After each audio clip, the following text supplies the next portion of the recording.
बहुत स्वागत है सभी दर्शकों का। मैं मीरा राजपूत। गुजरात से लेकर के कई बड़े राज्यों में उपचुनाव हुए और उपचुनाव में बीजेपी को कड़ी हार मिली है, क्योंकि जब मैं आपको ये खबर बता रही हूं, इस खबर से ठीक 2 घंटे पहले उपचुनाव के नतीजे निकल करके सामने आए हैं, जिस उपचुनाव के नतीजों ने बीजेपी की नींद को गायब कर दिया है, या फिर ये कहें कि पूरा खेमा हो सकता है कि बड़े संकट की चपेट में है, क्योंकि आने वाले चुनाव में बिहार जैसा राज्य है और बिहार से पहले ऐसे नतीजे, ये काफी चिंताजनक है। मैं सीधे आपको खबर बता दूं तो 4 राज्यों में उपचुनाव थे, विधानसभा सीटों पर उपचुनाव हुए और आज नतीजे निकल करके सामने आए, जिसमें पंजाब भी था, जिसमें गुजरात भी था, जिसमें पश्चिम बंगाल भी था, जिसमें केरल भी था। यानी कि 5 सीटों पर उपचुनाव हुए और उन 5 सीटों में किसकी जीत हुई है? उन 5 सीटों में से 4 सीटों पर इंडिया गठबंधन की जीत हुई है। आप सोचिए कि कितनी बड़ी खबर अपने आप में है कि केवल मात्र 1 सीट पर बीजेपी जीत पाई है और बीजेपी के गढ़ में ही इंडिया गठबंधन ने सेंध लगा दिया है। मैं आपको क्यों कह रही हूं कि बीजेपी के गढ़ में, और जबकि मैं ये भी कह रही हूं कि 1 सीट जीती है, तो मैं आपको बता दूं कि गुजरात की 2 सीटों पर उपचुनाव थे, जिसमें 1 सीट इंडिया गठबंधन के खाते में गई है और आम आदमी पार्टी के एक प्रतिनिधि जो जीत करके सामने आए हैं और बीजेपी को उन्हीं के गढ़ में करारी हार का सामना करना पड़ा है। जिस गुजरात में बीजेपी दमखम के साथ कहती आई है कि ये गढ़ हमारा है, जहां से प्रधानमंत्री नरेंद्र मोदी की राजनीति शुरू होती है, जहां से कई कद्दावर नेता निकल करके सामने आते हैं, वहीं से बीजेपी 1 सीट पर हार जाती है। आप सोचिए कि सीधे सीधे वहां पर इंडिया गठबंधन सेंध लगा देता है बीजेपी की खुशी में, और किसी और राज्य से भी बीजेपी नहीं जीती है, ना केरल से जीती, ना पंजाब से जीती, ना बंगाल से जीती। आप सोचिए कि गुजरात में 1 सीट खाते में गई और ना किसी और राज्य से जीती।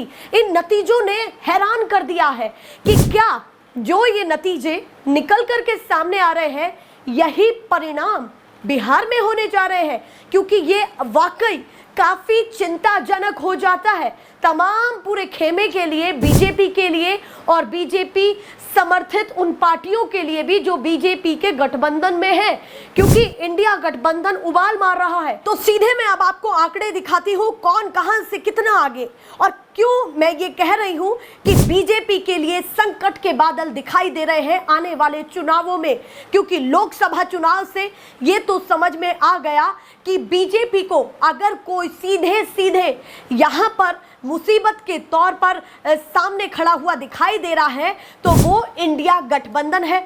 अब आंकड़े आप देखिए कौन कहां से कैसे जीता है। सबसे पहले लुधियाना के वेस्ट से यानी कि पंजाब से आम आदमी पार्टी, दूसरे नंबर पर गुजरात की कड़ी सीट पर बीजेपी 1 सीट पर जीती है। आप सोचिए कि 1 सीट पर 5 सीटों में से केवल 1 सीट बीजेपी के खाते में गई है इन उपचुनावों में, यानी कि आज का दिन बीजेपी के लिए नहीं था, या फिर यह कहा जाए कि आने वाला समय बीजेपी के लिए वो भी खतरे वाला होने वाला है, क्योंकि केवल 1 सीट, ऐसे लग रहा है कि जैसे कोई और पार्टी हो और केवल 1 सीट जीती हो। जो सत्ता में आज बैठी है वो मात्र 1 सीट पर जीती है, वो भी गुजरात के कड़ी से। उसके बाद तीसरी सीट में आपको बताऊं तो गुजरात में 2 सीटों पर उपचुनाव हुए हैं। तीसरी सीट है विसावदर, जहां से आम आदमी पार्टी जीती है, यानी कि विपक्ष का चेहरा जीता है बीजेपी के सामने और बीजेपी को कड़ी चुनौती दी है। यहां पर कड़ी चुनौती बड़े बड़े चेहरों को भी दी है, ये मैं यहां पर कहूं, क्योंकि बड़े बड़े चेहरे जब वहां से आते हैं, गुजरात का जब नाम लिया जाता है तो सीधे नरेंद्र मोदी जैसे बड़े चेहरे की छवि दिमाग में आती है कि वो गुजरात से है और उनकी पकड़ अपने गढ़ में है, पर गढ़ ही हिला करके रख दिया है।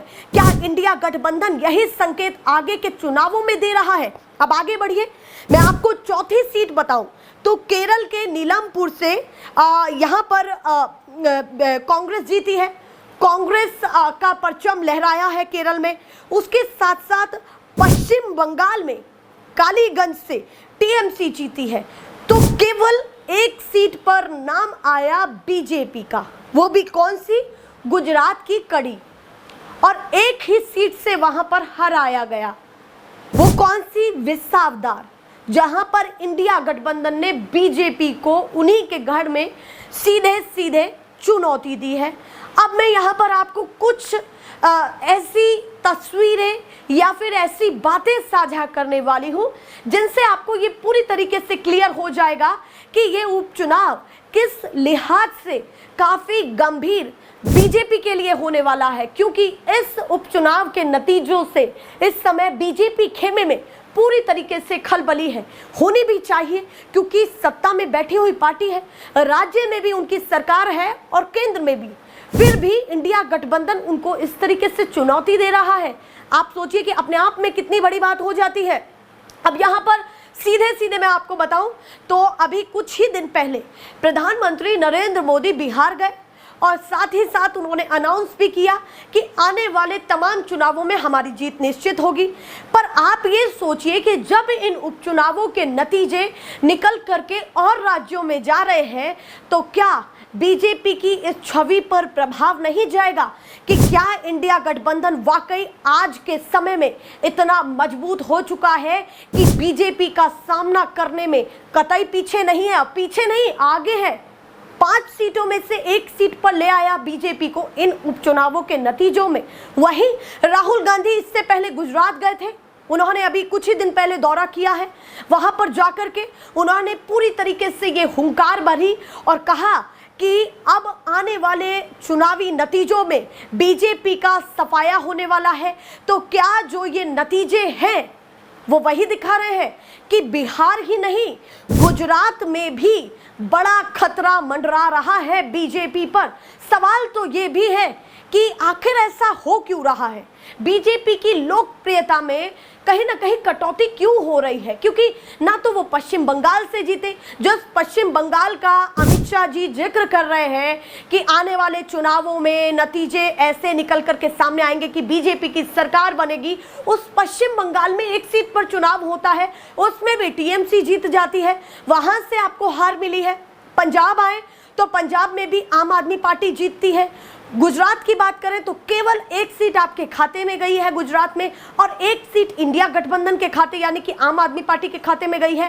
केरल की बात करें तो कांग्रेस के लिए वहां से खबर निकल करके अच्छी आई है कि उनके खाते में वो सीट गई है।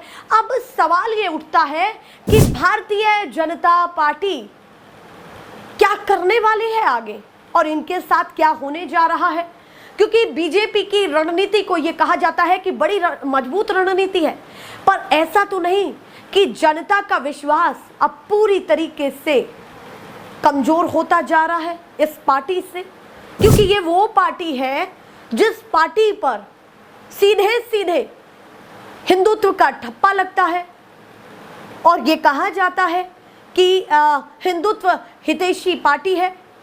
पर ये नतीजे क्या कहते हैं? नतीजे तो कुछ और ही कह रहे हैं। नतीजे ये बता रहे हैं कि जनता की मांग कुछ और तो नहीं है जो बीजेपी समझ ही नहीं पा रही, या फिर जनता की मांग अब कुर्सी बदलने की है जो कानों तक नहीं पहुंच पा रही।